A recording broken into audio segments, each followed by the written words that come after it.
The Drowning. Chapter 1. The Call. The other mothers had stopped touching her shoulder. That was the part nobody warned you about, not the casseroles cooling on the counter, not the life insurance paperwork, not your 7-year-old asking if Daddy was cold at the bottom of the lake.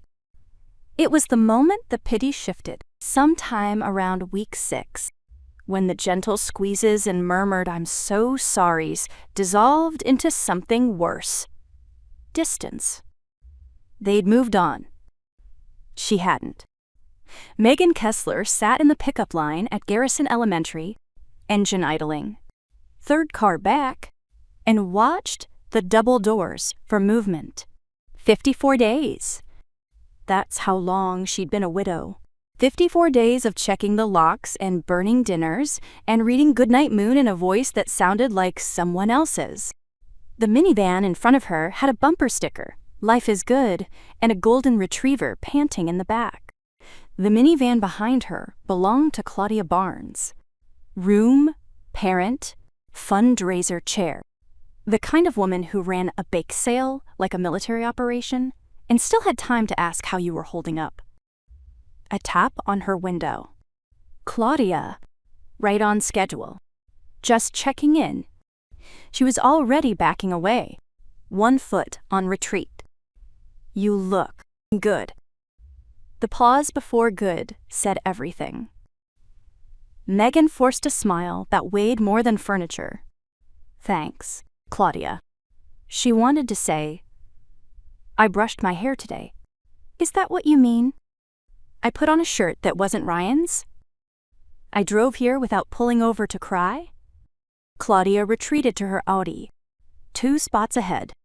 Jennifer Marsh was reapplying lipstick in her visor mirror. She'd stopped saying hello entirely after the memorial, as if widowhood were a condition you could catch in a school parking lot. The double doors opened.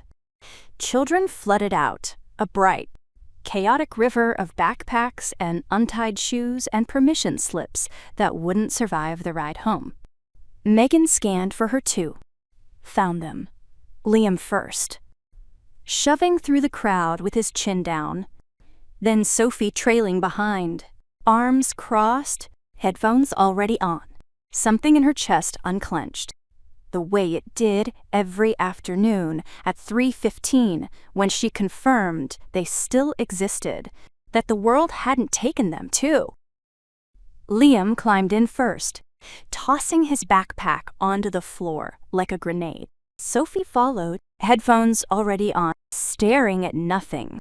She'd started doing that after the memorial, disappearing into music the way Ryan used to disappear into the garage.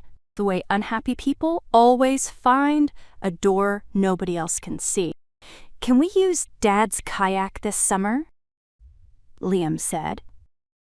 He was fastening his seatbelt, not looking at her.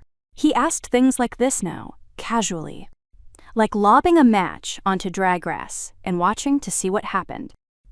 Dr. Webb said it was normal. Testing the perimeter of the wound. Seeing what still hurt. It's evidence. Stupid, Sophie said, pulling one earbud free. Don't call your brother stupid. He is being stupid. Dead people don't need kayaks. Megan adjusted the rearview mirror. The school shrank behind them. Liam picked at a scab on his knee, and Sophie pressed her forehead to the glass and studied the passing houses with the 1,000-yard gaze of a child who'd learned the word remains at age 10. Neither of them asked about their father directly anymore. They circled him. Kayaks. The garage. Whether they could go swimming this year, whether Daddy's tools belonged to them now. Orbiting the crater, where a person used to be. Normal words. Terrible vocabulary. She turned onto Lakeview Drive and past the trailhead where the search volunteers had gathered with flashlights and thermal blankets. And neither child looked. They'd learned not to. Dinner was spaghetti. It was always spaghetti now because Liam would eat it without negotiation. And that was one less battle in a day built entirely of battles. Sophie pushed hers around the plate, constructing a spiral that meant nothing. The kitchen smelled like garlic and dish soap and the ghost of every meal Ryan had ever cooked in this room. The pad thai experiments that stank up the house for days. The Sunday pancakes shaped like dinosaurs. Liam's triceratops. Sophie's brontosaurus. Ryan's ambitious T-Rex that always came out looking like a melted duck. The Thanksgiving he'd burned the turkey, and they'd ordered Chinese and laughed until Sophie got hiccups. His apron still hung on the hook by the fridge. She kept meaning to move it. She kept not moving it. "Mom, can I have more Parmesan?" Liam held up his plate with both hands. "Say please. Please, can I have more Parmesan?" She grated it over his spaghetti. And he watched the white flakes fall with the concentration of a boy watching snow, patient, absorbed, briefly peaceful. Sophie excused herself to do homework, carrying her plate to the sink with the careful precision of a girl who decided, at 10, to be helpful in ways she couldn't articulate. The faucet dripped its metronome. The neighbor's dog barked at something invisible. Through the window over the sink, Megan could see the lake in the distance, a dark line between the houses. Flat and still, keeping its secrets the way it always had. She scraped the plates, loaded the dishwasher, wiped the counter in slow circles, the way her mother had taught her. These were the rituals that kept the house upright. Remove the crust, scrub the surface, pretend the foundation isn't cracking. She folded the dish towel into thirds and hung it on the oven handle, perfectly centered, the way Ryan never had. Bedtime. Liam wanted green eggs and ham, which was a regression. He'd been reading chapter books about dragons and space pirates since kindergarten, but she didn't push it. Dr. Webb had said to expect this. Let them be younger than they are. Give them that. She read all the way through, twice, giving Sam I.M. different voices each time, watching her son's eyelids flutter and fight and lose. His room still smelled like the lavender pillow spray Ryan used to mist every night. 3 pumps. Always 3, because Liam said 2 didn't work, and 4 was too purpley. She'd bought a new bottle when the first ran out. The label said, "Calming Dreams." She'd started spraying her own pillow too, which meant the whole upstairs smelled like lavender now. Which meant the whole upstairs smelled like the ritual of a man who was gone. She sprayed Liam's pillow. 3 pumps, the muscle memory of a dead man's nightly routine, performed by his widow. "Mom?" She'd thought he was asleep. "Yeah, thud. Can you check the locks?" Her chest tightened. "I already checked them." "Check again?" He said it the way someone asks for water at 2 a.m. small. Necessary, urgent in a way that doesn't match the request. He'd never asked about locks before the drowning. Now it was every night. Doors, windows, the garage, the sliding glass to the deck. As if whatever had taken his father might come back through an unlocked deadbolt and take the rest of them too. She kissed his forehead. "I'll check." Front door, locked. Back door, locked. Sliding glass, locked. Security bar in the track. Garage entrance, locked. She stood in the dark hallway with her hand still on the deadbolt and listened to the furnace cycle on, the house ticking and settling around her. The particular silence of a building pretending to be safe. She checked the front door again. The back door. She was reaching for the sliding glass, a 3rd round, when she caught herself. Hand mid-air, fingers already curling around the handle. The vertigo of recognizing a behavior you didn't choose. Her son was turning her into a lock checker. Grief was turning them all into people they didn't recognize. She put her hand down, walked to the kitchen, left the sliding glass unchecked. It took everything she had. The knock came at 8:47 p.m. She knew the time because she'd been staring at the microwave clock, calculating how many Benadryl she'd need to sleep through the night without the dreams. The answer was always 2, and she always took 1 because she was afraid of becoming the kind of person who needed 2. Detective James Farrow stood on the porch. Badge, wallet, open out of habit. Though she'd have recognized him without it, she'd memorized his face the way you memorize a doctor who delivers bad news. Tall, early 50s. A jaw that looked carved from something hard and old. Rain on his jacket.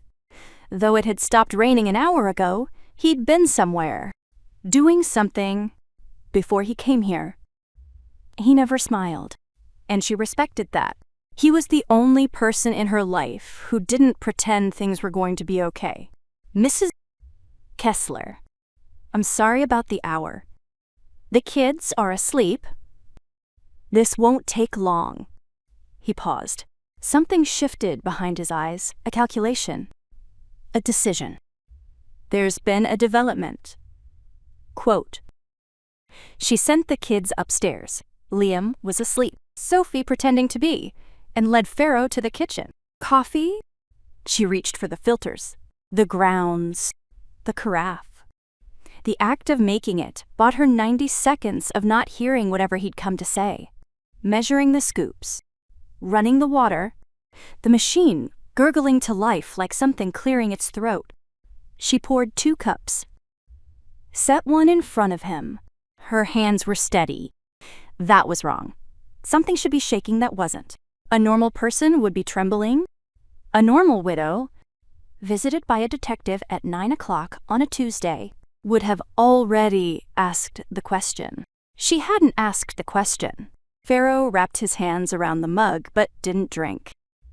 He studied her across the counter, and she had the unsettling feeling of being read, not interrogated, not assessed, but read, like a text he'd seen before in a different translation. Your husband's credit card was used 3 days ago. She blinked. That's impossible. I canceled. Not the joint card. A Visa in his name only. Opened 14 months ago. You weren't a signatory. A secret credit card. 14 months. She did the math before she could stop herself. That was before the lake. Before the search parties and the Coast Guard divers who came up empty and shook their heads. Before the chaplain told her, sometimes the lake doesn't give them back in a voice that was supposed to sound gentle, and sounded instead like a door closing. Where? Her voice belonged to someone standing very far away. A coffee shop. $8.40. Farrow reached into his jacket pocket. Slow, deliberate. The way you move when you're about to change someone's life and want to give them one more second of before. He set a photocopied receipt on the counter between them. In Tbilisi, Georgia. Georgia, not the state. Mrs.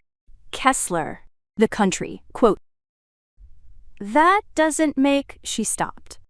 Took a breath that didn't fill her lungs. Started again. He's dead. We had a memorial service. 300 people. The chaplain said. I know what the chaplain said. They found his kayak. They found a kayak. Rented that morning from Green Lake Marina. Paid cash. He built his own kayak. It's in the garage. He spent 8 months on it. The hull. The seats? He sanded it by hand. I know. Farrow's voice went gentle in a way that frightened her more than anything he'd said so far. Gentle from this man meant the ground was about to shift. That's one of the things that kept me looking. Kept me looking, as if he'd never stopped. As if 54 days of closed files and condolence cards hadn't been enough. Looking for what? His eyes stayed on her.